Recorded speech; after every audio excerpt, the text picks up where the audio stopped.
누가복음 말씀을 계속 증거하고 있다가 오늘은 이제 함께 우리 다 함께 기도하자는 그런 마음을 가지고 출애굽기 말씀을 전하려고 합니다.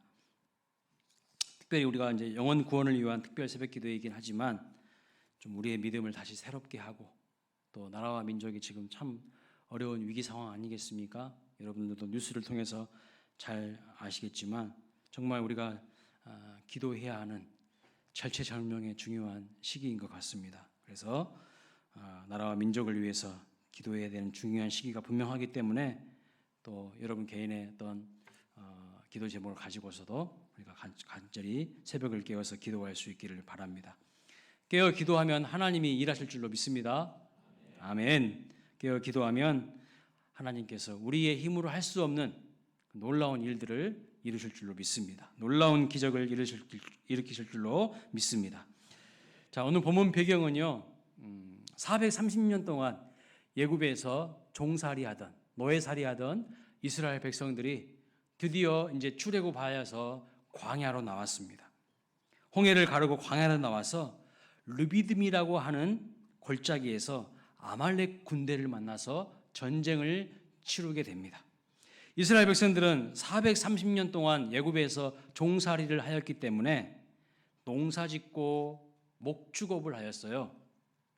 400년 이상 이 사람들은요 전쟁을 해본 적이 없습니다. 빨리 올려주셨어야죠. 이렇게 아마추어 같은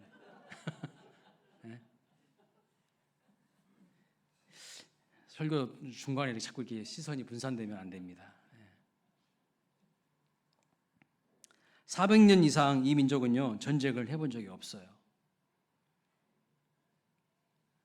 그러니까 전쟁에 있어서 아마추어입니다. 군사훈련 받은 적이 없어요. 무기도 없어요. 그러면 군수물자는 풍성할까요? 아니요. 식량도 없어. 식량도 없고 군사훈련 받은 적도 없고 무기도 없어요. 그러면 싸우면 백전백패죠. 뭐 싸워봤자 불보듯 뻔한 것이죠. 그냥 죽을 수밖에 없는 지경에 놓인 것입니다. 어떻게 이 전쟁에서 이기겠습니까? 여러분이라면, 여러분이 이 전쟁을 이끄는 지도자라면 어떻게 이기겠어요? 어떻게 하시겠어요? 군사훈련 받을 적도 없고 무기도 없고 군수물자도 없는데 보급품도 없는데 어떻게 이깁니까? 근데 싸우는 상대는 누굽니까? 똑같은 수준에 있는 사람들입니까? 아니에요. 싸우는 상대는 아말렉 군대입니다. 아말렉 사람들이에요. 이게 아말렉 군대는 이 르비딤 지역에서 매복을 하고 있다가 그 광야를 지나는 사람들을 약탈해서 자기들의 필요를 채웠던 사람들입니다. 그러니까 르비딤이 자기 집 안방인 거예요. 이스라엘 백성들은 생소한 장소이지만 아말렉 사람들에게 이 르비딤은요 자기 집 안방처럼 편한 곳이에요. 누가 싸워서 이길까요? 한 번도 전쟁을 해보지 않는 이스라엘 민족과 싸우니까 아마 아말렉은 신이 났을 거예요. 저들은 우리의 밥이다. 우리가 반드시 이길 거야. 아마 아말렉 군사들은 신이 났을 거예요. 여러분 상식적으로 생각해도 누가 이기겠습니까? 당연히 아말렉 군대가 이기죠. 그런데 이런 사실을 누가 가장 잘 알았을까요? 이스라엘 백성을 이끄는 모세가 가장 잘한 거예요. 이건 싸워봤자 우리가 100% 진다라는 것을 모세는 너무나도 잘 알고 있어요. 왜요? 모세는요 젊은 날 애굽의 바로의 궁전에서 바로의 왕자로 살았잖아요. 모든 문물을 다 익혔던 사람입니다. 당시 최고의 지식인이에요. 모세는 당시 최고의 지식인이야. 그리고 전쟁 영웅이었습니다. 전쟁 영웅. 이집트 정복 전쟁을 치렀던 사람이에요. 그러니까요 람세스라는 책에 보면 모세야말로 가장 전쟁에 탁월한 전쟁 용사였어요. 탁월한 전쟁의 리더십을 가지고 있었는데 자기가 이끄는 백성들은 단 한 번도 전쟁을 해본 사람 적이 없어요. 이 전쟁은 싸우나 마나 절대로 이길 수 없다는 것을 모세는요 누구보다도 잘 알고 있었어요. 그런데 모세가 이 전쟁에서 다른 방법을 사용합니다. 전쟁에 이기는 다른 방법을 사용합니다. 본문 8절 말씀을 한번 보실까요? 그때에 아말렉이 와서 이스라엘과 르비딤에서 싸우니라 그랬어요. 지금 누구와 누구의 전쟁이라고 말씀하고 있습니까? 아말렉과 이스라엘의 전쟁입니다. 그런데 16절을 한번 볼까요? 16절 같이 한번 읽어보겠습니다. 16절 시작. 여호와께서 맹세하시기를 여호와가 아말렉과 더불어 대대로 싸우리라 하셨다 하였더라. 여러분 뭔가 좀 달라졌죠? 분명히 이스라엘과 아말렉의 싸움이었는데 지금 16절에 보면 누구와 누구의 싸움으로 바뀌었습니까? 여호와 하나님과 아말렉의 싸움으로 바뀌었다고 분명히 기록하고 있어요. 도대체 무슨 일이 있었기 때문에 하나님이 아말렉과 싸우시는 전쟁으로 바뀌었을까요? 도대체 이 9절부터 15절 사이에는 무슨 일이 있었을까요? 그것은 바로 모세가 기도한 거예요. 모세가 아론과 훌과 더불어 산에 올라가서 기도했기 때문에 이스라엘과 아말렉의 싸움이 여호와 하나님과 아말렉의 전쟁이 되었다고 말씀하고 있는 겁니다. 아말렉이 아무리 광야에서 신출귀몰하고 마치 자기 집 안방에서 싸우는 것처럼 전쟁에 능하다고 할지라도 전능하신 하나님과 싸워서 누가 도대체 이길 수 있겠습니까? 없어요. 그 누구도 전능하신 하나님과 싸워서 이길 수는 없어요. 여러분도 마찬가지입니다. 여러분 괜히 하나님 앞에서 고집 부리지 마시고요. 하나님 앞에서 싸우지 마세요. 하나님과 싸우지 마세요. 가장 어리석은 사람 하나님과 싸운 사람이야. 하나님 앞에서 내 고집 부리는 사람이야. 하나님이 분명히 말씀하셔도 하나님이 분명히 사인을 보내도 그 하나님의 말씀에 순종하지 않고 고집 부리는 건요, 그것은 하나님과 싸우는 거예요.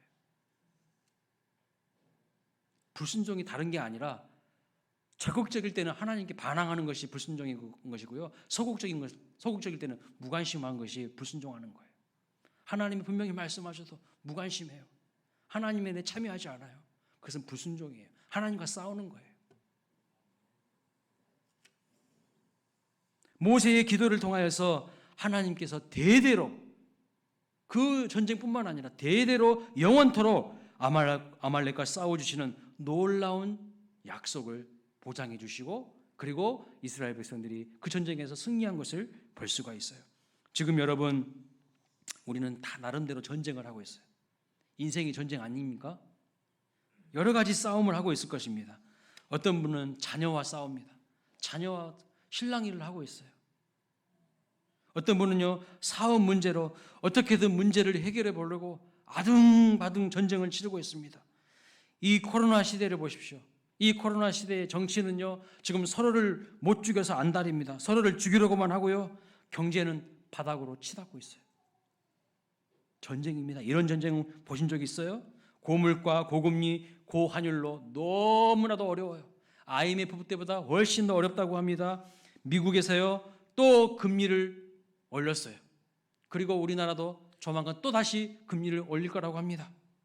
젊은 20대부터 40대들이 영끌에서 많은 대출을 받아서 집을 샀는데 금리는 하늘 높을 줄 모르고 계속 올라가죠.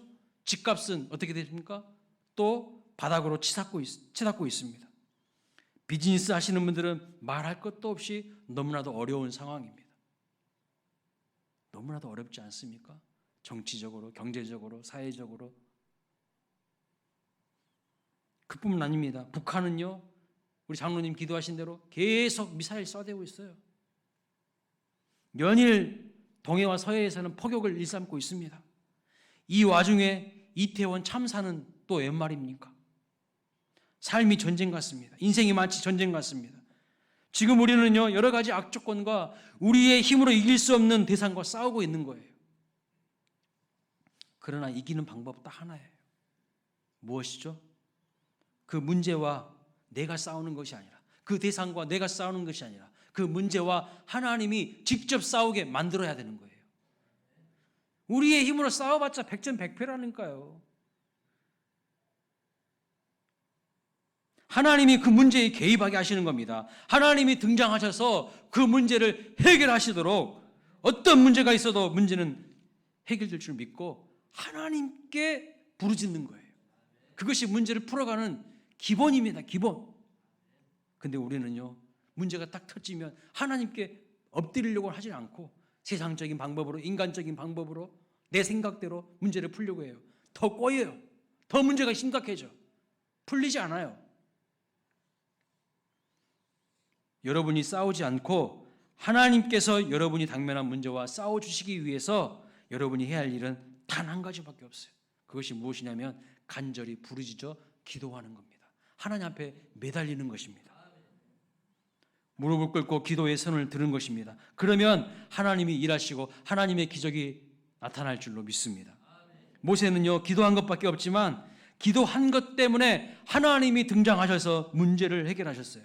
여러분, 성경에 나오는 모든 승리의 역사, 그것을 살펴보면 반드시 그 승리의 역사에는 기도가 있었어요.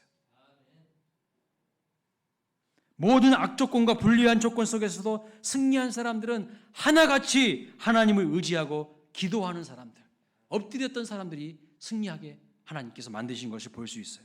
그래서 내 힘만으로 안 된다는 것을 빨리 인정하는 것이 현명한 사람이에요. 지혜로운 사람이에요. 자기 힘으로 계속 아둥바둥 끙끙거리는 것이 아니라 하나님께 내 인생의 문제를 올려드리고 맡기는 사람이 가장 현명하고 지혜로운 사람이라는 것을 믿으시기 바랍니다. 이 아말렉과의 전쟁에서 모세는요, 이스라엘의 힘으로는 도대체 이길 수 없다는 것을, 도저히 이길 수 없다는 것을 너무나도 잘 알고 있습니다.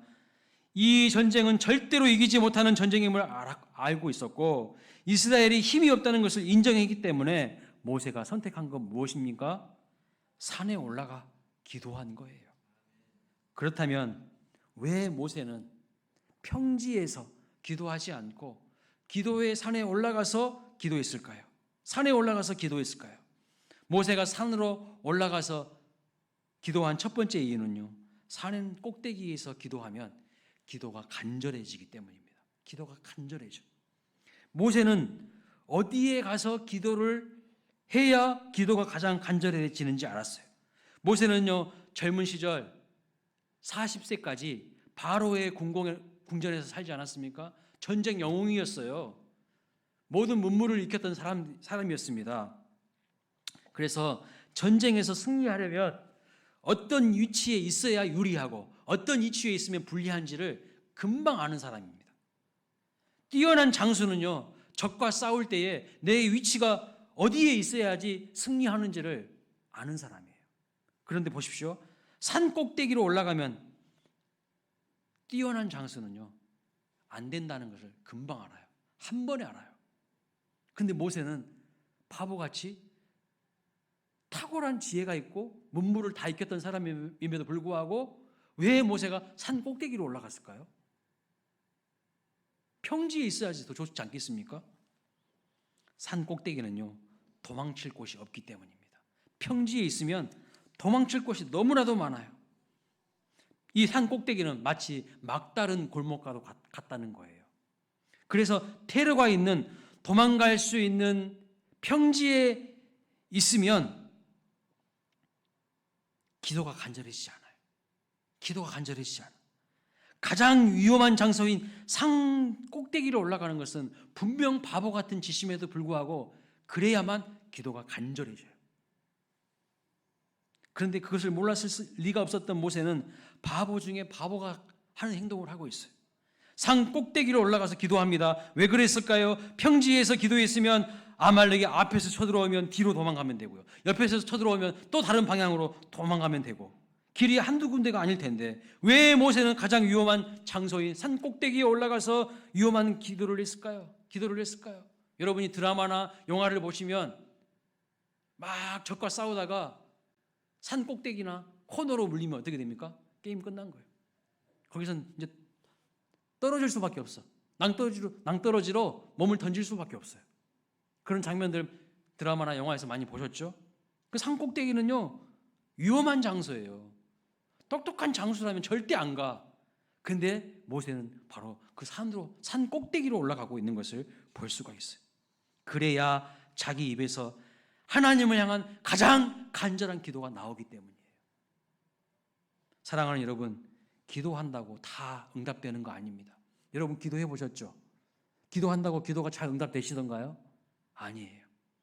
어떤 기도가 응답되는 줄 아십니까? 어떤 기도를 하나님께서 우리에게 듣고 싶으신지 아십니까?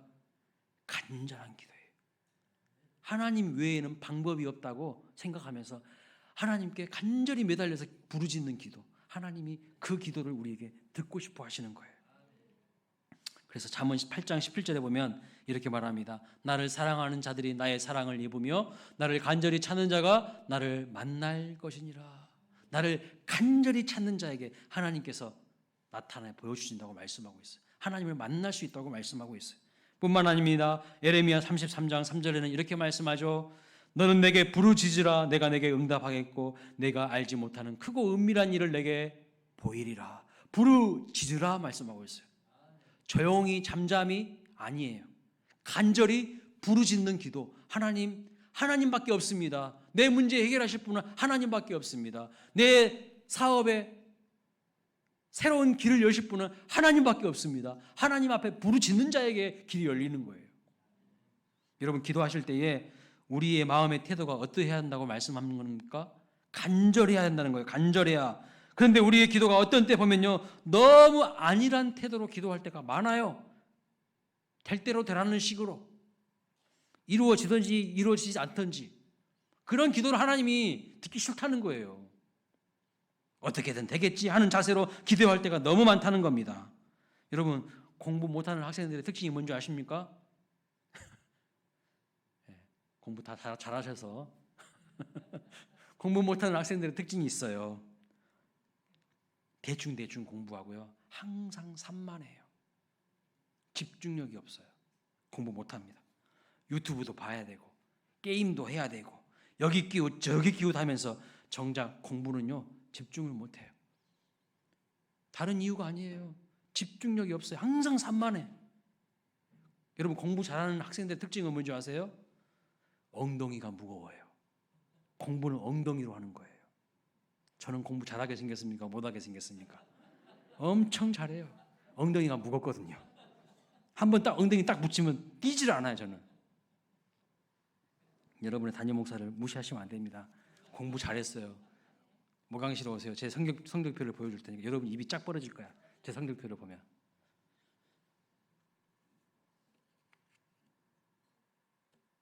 마찬가지로 누가 기도의 응답을 받습니까? 하나님께 집중해서 간절하게 기도하는 사람이 응답받게 되는 것입니다. 그래서 우리가 공적인 예배로 모이거나 기도회로 모일 때 인도자가 함께 합심하여서 간절히 부르짖어 기도합시다 라고 인도를 함에도 불구하고 입을 안 여시는 분들이 있어요. 그러면요 그런 태도와 자세로는 평생 가도 기도에 응답도 안 되고 기도문이 안 열려요. 부르짖어 함께 기도합시다 할 때는 입을 막 열면서 주여 하고 외쳐 부르짖어야 되는 거예요. 기도 내용이 모르시겠습니까? 그러면요 여러분의 마음속에 분명히 소원이 있을 거예요. 그 소원을 가슴에 품고 그냥 주여라고만 계속 외쳐도 돼. 하나님은 우리 필요를 이미 다 알고 있어요. 이미 다 알고 계셔. 간절하게 하나님 앞에 부르짖기를 원하시고 있는 거예요. 기도가 살아있는 성도, 기도가 살아있는 교회는요 활기차고 생명력이 있고 그 교회는요 반드시 부흥하게 됩니다. 제가 아는 지인 목사님 이야기입니다. 목사님이 목회하는 교회에 젊은 집사님께서 사업을 하시는데 사업이 너무 어려웠나 봐요. 잘 안 됐습니다. 그래서 목사님이 그 젊은 집사님에게 제안을 했습니다. 집사님을 위해서 제가 3일간 금식하겠습니다. 집사님 지금 진짜 어려운 상황이죠. 제가 3일간 아무것도 먹지 않고 집사님만을 위해서 내가 기도할 테니까 집사님도 한 가지 약속을 하세요. 그것이 뭐냐면 집사님도 저랑 함께 3일간 금식하는 거예요. 그 약속을 지킵시다. 목사님께서 담임 목사님께서 기도를 해주신다고 하니까 이 집사님이 그것도 그냥 기도가 아니라 3일간 자기 사업의 문제를 놓고 기도해 주신다고 하니까 이 집사님이 덜컥 약속을 했어요. 목사님 저도 그러면 함께 기도하겠습니다. 함께 금식하면서 기도하겠습니다. 근데 목사님이 3일간 금식하는데 너무 힘드셨다고 합니다. 여러분 금식 해보셔서 아시죠? 한 번도 금식 안 해보신 것처럼 다 보이네요. 금식 하면요, 막 이 배가 등가죽에 딱 배 등에 붙는 것 같아요. 얼마나 힘든지 몰라요. 그래서 배가 고파서 혼나셨다는 거예요.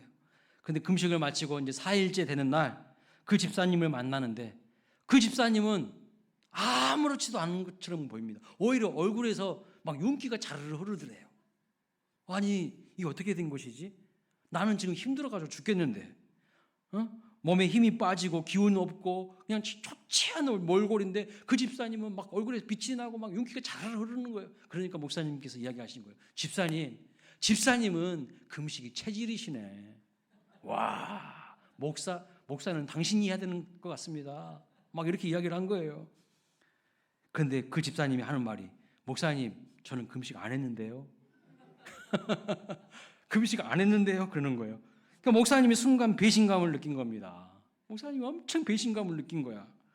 아니, 담임 목사한테 장난을 쳐도 이런 장난을 치나? 목사님은 그 집사님의 사업을 위해서 배고픈 거 참아가면서 3일간 금식했는데 이 사람은 한 끼도 금식하지 않고 함께 하기로 한 약속도 그냥 건성으로 한 거예요. 건성으로. 그래서 목사님이 마음에 어떤 마음이 들었냐면, 이분 기도는 응답이 안 되겠구나, 그런 마음이 드셨대요. 그런데 아니나 다를까 그 집사님 사업이 망했어요. 문을 닫아버린 거예요. 여러분, 뭘 말하는 것일까요? 지금 자기 사업이 어려워서 목사님이 3일간 금식하면서 기도했는데 본인은 정작 간절함이 하나도 없는 거예요. 본인은 간절함이 없어. 본인이 더 간절하게, 목사님이 3일 금식한다고 하면 저는 일주일 하겠습니다 이래야죠. 본인 사업이잖아. 본인 사업. 누구 사업도 아니고. 근데 간절함이 없어요. 하나님 앞에서 매달리는 그런 결기가 없잖아요. 절체절명의 위기 속에서 도대체 누가 기도해야 하는 것입니까? 아무리 아론과 훌이 모세의 손을 옆에서 들어 올려줘도 정작 누구의 손이 올라가야 승리하는 것입니까? 모세의 손이 올라가야 승리하는 건 아니겠어요? 당사자가 기도해야 되는 것입니다. 당사자가 그 문제를 놓고 기도해야 되는 것이에요.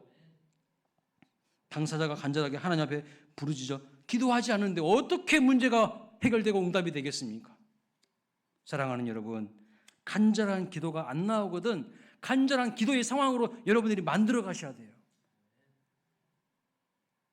지금 모세는요, 간절하게 기도하기 위해서 산 꼭대기로 자기 스스로를 몰고 올라가는 거예요. 그래야만 간절해집니까? 열왕기상 18장에 보면 갈멜산에서 850대 1로 엘리야와 바알과 아세라가 섬기는 거짓 선지자가 영적 전투를 벌입니다. 누가 진짜 하나님인지, 누가 진짜 신인지 한번 우리 겨루어보자. 그래서 제단을 쌓고 기도하면 하늘에서 불이 내리면 그 신이 진짜다. 그래서 증명하는 전투를 벌였어요. 850명 거짓 선지자들은요, 막 몸을 막 자해하면서 불이 내려오라 막 난리 부르스를 쳤어요. 근데요, 여러분, 없는 신이 어떻게 불을 내립니까? 존재하지 않는 신이 어떻게 불을 내립니까? 불이 내려오지 않는 겁니다. 이제 엘리야 차례가 되었습니다. 그때 상황은 3년 반 동안 비가 오지 않았어요. 가뭄인 상황이었어요. 그러니까 너무나도 건조해. 여러분, 건조한 상황에서는요, 부싯돌로 조금만 이렇게 해도 불이 날 수 있는 상황이에요.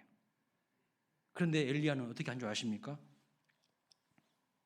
간절한 기도가 응답된다는 것을 알았기 때문에 인간적인 방법을 완전히 다 제로로 만들어버리는 거예요. 그렇게 하기 위해서 그 제단에다가 물을요 갖다가 부어버리는 거예요. 응? 그냥 뭐 부싯돌 같은 걸 해가지고 불 나게 하는 게 아니라 진짜 하늘에서 큰 불이 임해가지고 그 제단을 불사르고 또랑까지 거기 성경 보면 다 핥았다고 하거든요. 그 정도로 강력한 불을 어떻게 부싯돌로 합니까? 완전히 인간적인 가능성을 제로로 만들기 위해서 물 12통이나 되는 물을 갖다가 제단에 부어버리는 거예요. 그리고 하나님 앞에 기도합니다. 하나님, 이거 하나님 아니고서는 안 되는 거예요. 이것은 하나님만이 하실 수 있는 거예요. 이거를 보면서 모두가 다 하나님이 하셨다고 고백할 수밖에 없게 그런 상황으로 만들어 가는 거예요.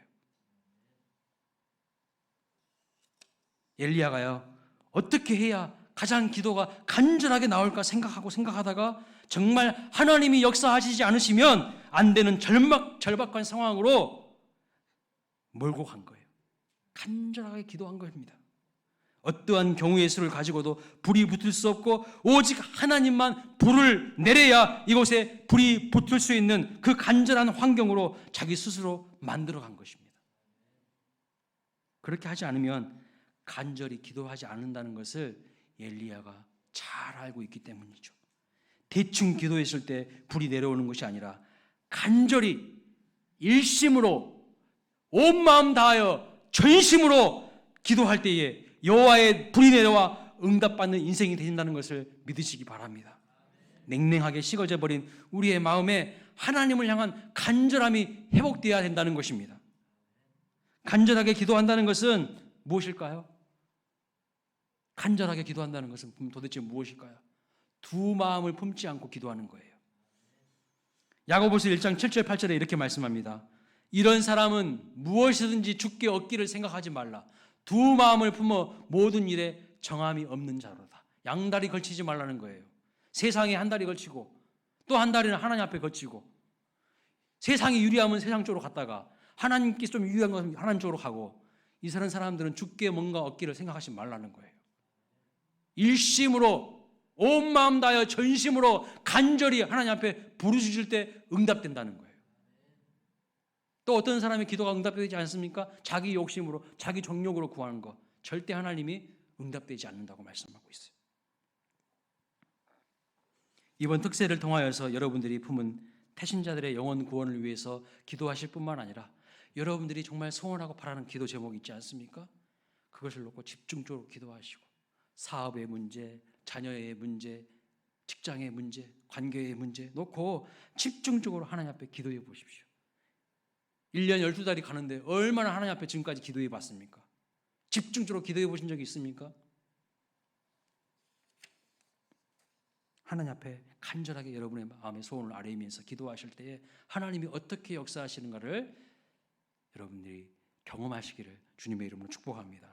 모세는 내가 지금 기도해야 아말렉과 이기는데 평지에서 기도할까? 바위 뒤에서 기도할까? 어디 가야 내가 가장 기도를 간절하게 잘할 수 있을까? 산 꼭대기에 가자. 거기에 가면 나는 그냥 죽은 목숨이다. 거기에 가서 하나님 앞에 기도해야 내 기도가 정말 간절해지겠구나 하고 산을 턴뜩해서 올라간 것이죠. 여러분, 기도를 하는 데에 기도 외에 의지할 것을 다 포기하세요. 기도 외에 의지할 것 다 포기하세요. 기도 외에 의지할 만한 것들 다 포기해버리고 하나님 아니고는 안 되는 상황을 만드는 것이 중요하다는 거예요. 간절하게 기도할 때 하나님께서 응답하신다는 것을 믿으시기 바랍니다. 두 번째로, 모세가 기도하기 위해서 산으로 올라간 이유가 무엇일까요? 모세에게 있어서 산은요, 하나님을 만나는 장소였습니다.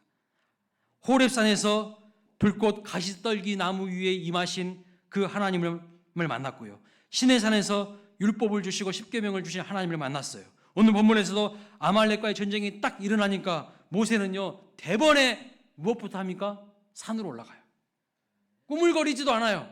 대번에 이 문제는 내가 풀 수 있는 문제가 아니야. 이거는 기도해야 돼. 대번에 하나님께 딱 나가는 거예요. 산으로 가는 거예요. 모세에게 있어서 산은 하나님 임재의 장소였습니다. 모세는 산에서 하나님을 늘 경험했고 인생의 답을 찾았고 문제를 해결받았습니다. 오늘 우리 각자에게도 하나님을 만나는 산이 있어야 돼요. 여러분에게는 어떤 산이 있으십니까? 이 산은요, 기도의 골방일 수도 있고 새벽 기도일 수도 있고 금요 기도회일 수도 있습니다. 그런데 여러분 한번 생각해 보세요. 나에게 감당할 수 없는 문제가 닥치고 시련이 닥치고 어려움 가운데 빠진 분들 가운데에 열이면 여덟은요, 그 산을 소홀히 했을 때부터, 소홀히 하면서부터 왔다는 사실입니다. 물론 다는 아니에요. 하나님의 크신 뜻과 계획 가운데에 새로운 역전의 드라마를 하나님께서 펼치시기 위해서 잠깐 고난을 주신 사람들도 있어요. 어려운 고난의 길을 겪는 사람도 있습니다. 그러나 많은 경우에는 하나님을 만나던 그 산이 점점 부담스러워져요. 그 산을 점점 오르지 않게 되면서 문제가 발생하고요, 인생이 어려워지기 시작합니다. 왜 그런 줄 아십니까? 예전에 기도할 때는요, 문제가 사실은 문제 같지도 않았어요. 그런데 기도를 안 하니 작은 문제도 이따만하게 크게 보이는 거예요. 기도할 때는 문제가 크게 보이는 게 아니라 그 문제 뒤에 서 계신 하나님이 크게 보여요. 그 기도 안 하고 믿음 없으니까요, 하나님은 안 보이고 문제만 보이는 거야. 그러니까요, 두렵고 불안하고 쩔쩔매는 거예요. 세상에 질질질 끌려가는 거예요. 기도 안 하니까 문제가 오는 것이 아니라 기도 열심히 할 때는 문제를 다 이길 수 있었어요. 문제만 보이는 게 아니라 하나님이 보이는 거예요. 기도 안 하니까 아무것도 아닌 문제도 무서워 보이고 불안하고 두렵고 그렇게 되는 겁니다. 기도를 안 하면요, 풍랑이 보이고, 기도를 하면 풍랑을 밟고 서 계시는 예수님이 보이는 것을 믿으시기 바랍니다. 기도 안 하면 그냥 문제만 크게 보일 뿐이에요. 기도 안 하면요, 다른 사람 약점만 크게 보입니다. 사랑스러운 마음은 없고 미워하는 마음만 자라갑니다. 기도하면서 우리는 누구를 바라봐야 하는 겁니까? 기도하면서 누구를 바라봐야 하는 거예요? 믿으며 주여 온전케 하시는 그 예수 그리스도를 바라보면서 내 마음의 눈을 예수님께 고정하는 거예요. 픽스하는 거예요. 픽스. 기도하면 보이시는 분은 예수님이십니다. 그러나 기도하지 않으면 보이는 건 문제예요. 내가 지금 문제 가운데 짓눌려 있다. 그것은 다른 말을 하면 빨리 기도해야 한다는 뜻이에요. 빨리 하나님과 연결되어야 된다는 뜻입니다. 사랑하는 여러분, 기도의 산에 부지런히 올라가시기 바랍니다. 문제가 딱 일어나니까요, 모세는 주저하지 않고 바로 산으로 올라갑니다. 하나님 만나기 위해서 산으로 올라가는 거예요. 기도의 장소로 갔다는 말씀입니다. 오늘 우리식으로 표현하면 교회에 나와서 간절히 손을 들고 하나님을 부르짖었다는 거예요. 하나님을 찾았다는 거예요. 그리고 산에 올라가서 그가 손을 들기가 무섭게 하나님은 여호수아를 통하여서 전쟁에서 승리하게 하신 것을 볼 수가 있어요.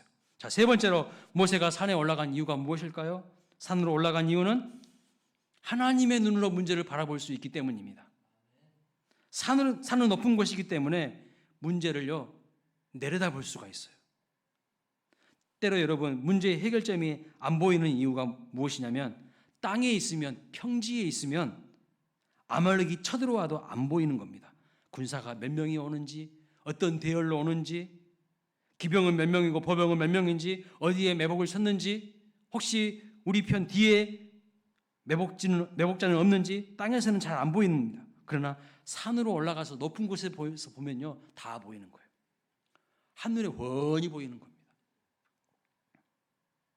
그래서 어떤 전법을 우리가 써야 하는지 답이 보이기 시작합니다. 모세가 산에 올라간 이유는 산에 올라가서 내려다 보아야 할 문제를 푸는 길이 보이기 때문입니다.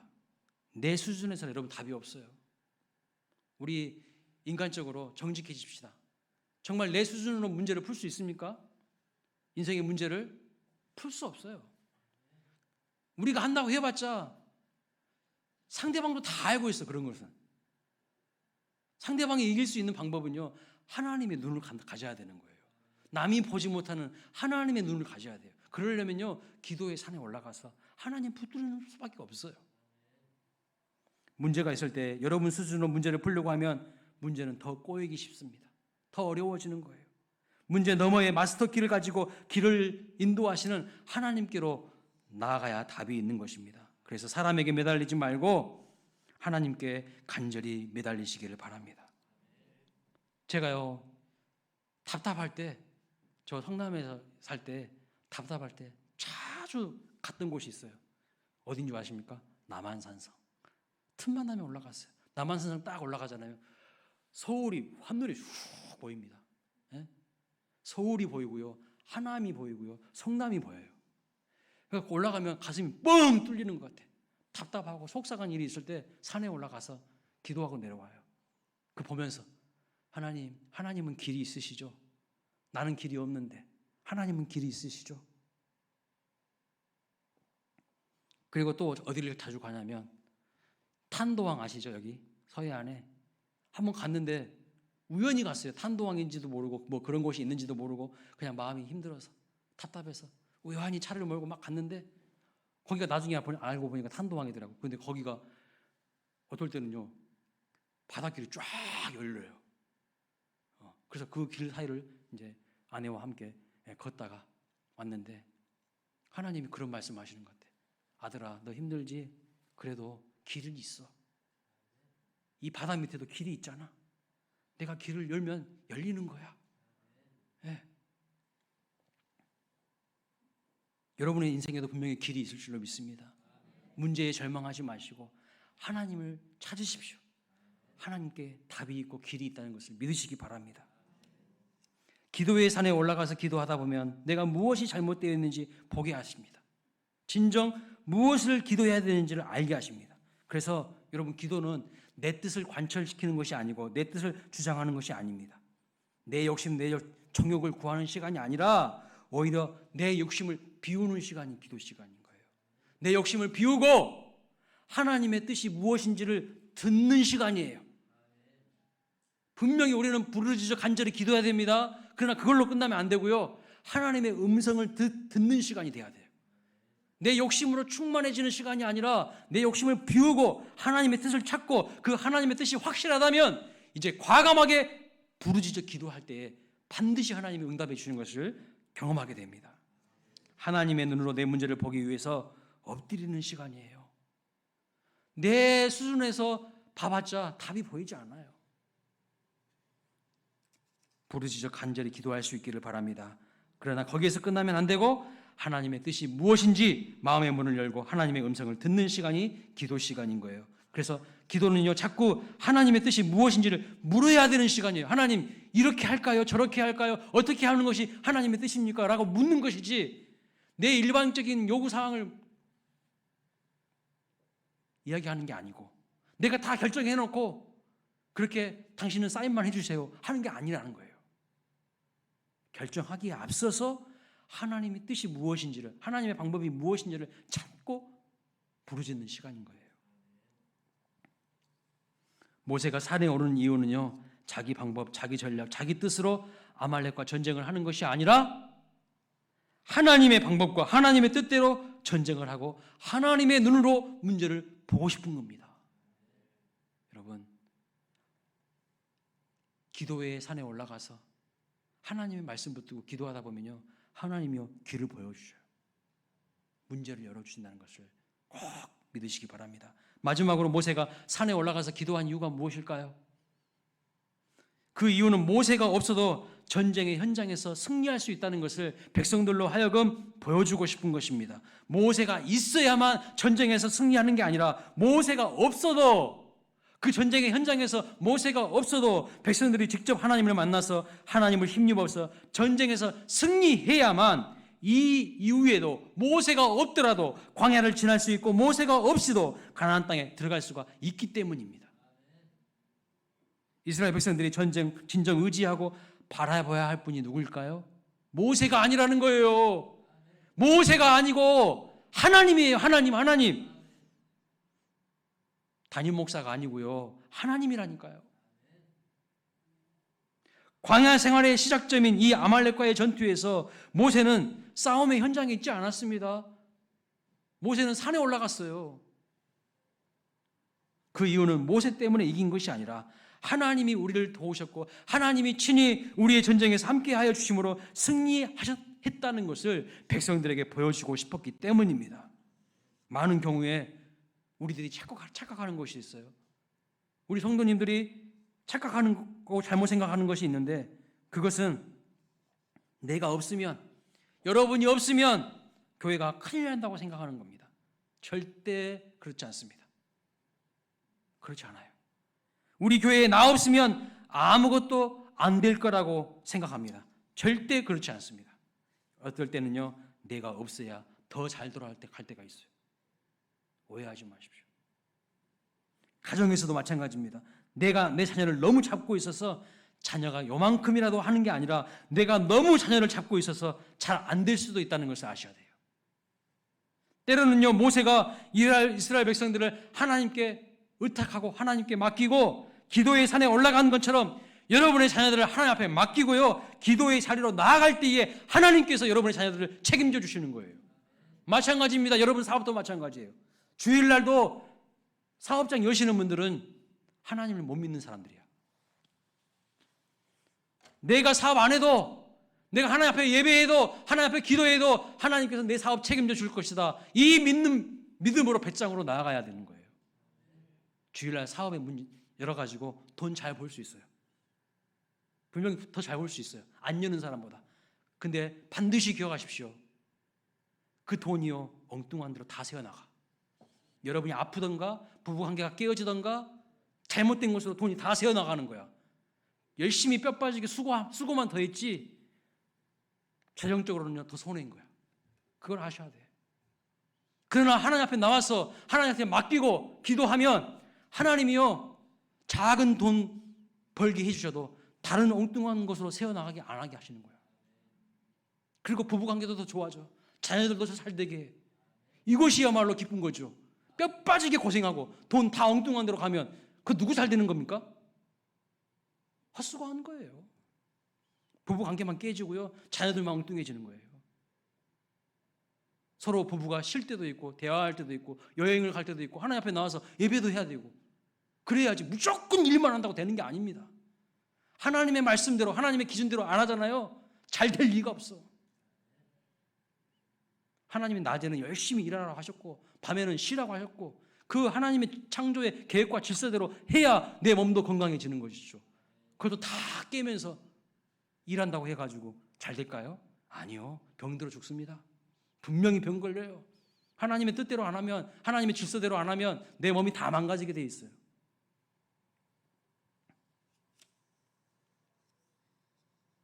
오늘 우리가 해야 될 것은 무엇이냐? 내가 있어야 될 자리에 있어야 된다는 거예요. 왜 하나님의 백성들이 기도하는 자리에 없냐는 거예요. 왜 예배하는 자리에 없냐는 거예요. 그리고 내 인간적인 방법으로 문제를 풀어보려고 하고 인간적인 방법으로 살려고 하면 잘 될까요? 잘 되면 그렇게 하십시오. 그러나 저는 분명히 여러분에게 말씀에 근거해서 말씀드립니다. 잘 될 수가 없어요. 다 망가지게 되어 있어요. 다 깨지게 되어 있어요. 관계가 깨지고 재정이 새어나가고 엉뚱한 일들이 일어납니다. 그러나 하나님 저는 연약해요. 하나님 저 부족해요. 하나님 저 인정합니다.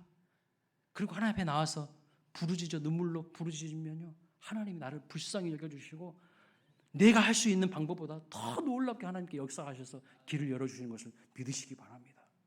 이제 내일부터 온 가족 특별 새벽 기도회를 합니다. 다 나오십시오. 기도의 무릎을 회복하셔야 돼요. 기도의 손을 다시 회복하셔야 돼요. 1년 12달이 다 흐르도록 새벽 기도 하나 제대로 한 번도 안 해보고 기도 한 번 제대로 안 해보고 하나님은 살아계시지 않는다고 하나님은 내 기도 안 들어주신다고 그 삐져있지 마시고 하나님 앞에 나와서 제대로 한번 기도해 보시고 말이라도 하시라고요. 제대로 하나님 붙들어보고 부르짖어 보시라고요. 하나님이 가만히 놔두시나. 여러분이 알 수 없는 놀라운 일들을 행하실 준비가 하나님 다 되어 계셔요. 지난주에 이 현수막 다는데 금요일날 방송실에 스위치가 있거든요. 아무리 스위치를 눌러도 이게 안 내려오는 거야. 내려와야지 현수막을 다는데 막 눌러도 안 되는 거예요. 그래서 전화를 했어요. 여기 이제 공사하신 분들한테 아니 왜 공사를 했는데 이딴 식으로 공사를 했습니까? 이제 완곡하게 표현했죠 제가. 근데 안 내려오는 거예요. 그래서 목사님 그게 아니고 밑에 코드가 있는데 그 전원을 연결하면 됩니다. 그러는 거예요. 그래서 전원을 딱 연결하고 스위치를 탁 누르니까 쭉 내려오는 거예요. 알았어요. 내가 백날 천날 눌러대도 꿈쩍도 하지 않는 거야. 근데 전원이 열리긴 되니까요. 탁 누르니까 바로 내려오는 거야. 뭐예요? 하나님과 연결되지 않은 인생은요. 백날 천날 자기가 눌러대봤자 꿈쩍도 하지 않아. 여러분의 문제는. 하나님과 연결돼야 문제가 풀릴 줄로 믿습니다.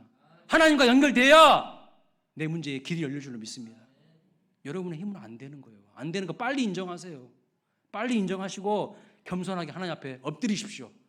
기도의 손을 드십시오. 하나님이 역사하실 줄로 믿습니다.